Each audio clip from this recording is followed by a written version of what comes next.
Back in the beginning, before he was sent to Vietnam, Rick Schmidt dove to ease the pain. After breaking his back at the age of 14, he spent a year trapped inside a steel body brace. The only therapy that seemed to give me any relief was being in the water. In those days, when he was still a boy, his only interests were Jacques Cousteau and National Geographic. After the war, he took a commercial diving course paid for by some agate he found near his family home in Crawfordsville, then bought a $75 ticket on Greyhound from Oregon to Key West. That's where he met Mel Fisher, the legendary treasure hunter who discovered Our Lady of Atocha, a Spanish galleon that sank in a hurricane in 1622.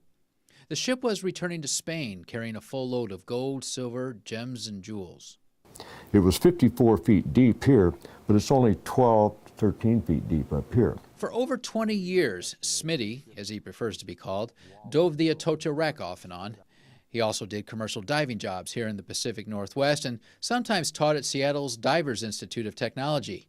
But it's the Atocha that Smitty can never forget. It's a Spanish piece of 8. So far, almost $450 million has been recovered from the wreckage, and it's only 60% complete.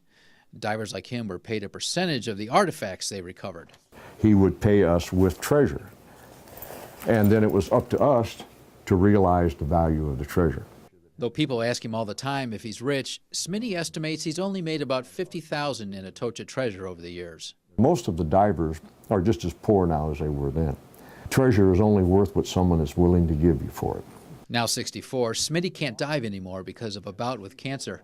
But his appetite for discovery is healthier than ever.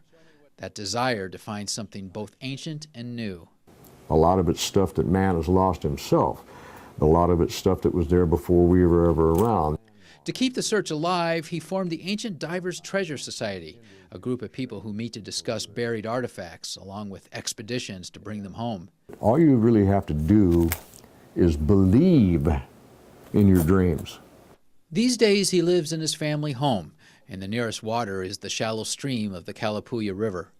But after 48 years underwater, he can always close his eyes and dive for his own memories.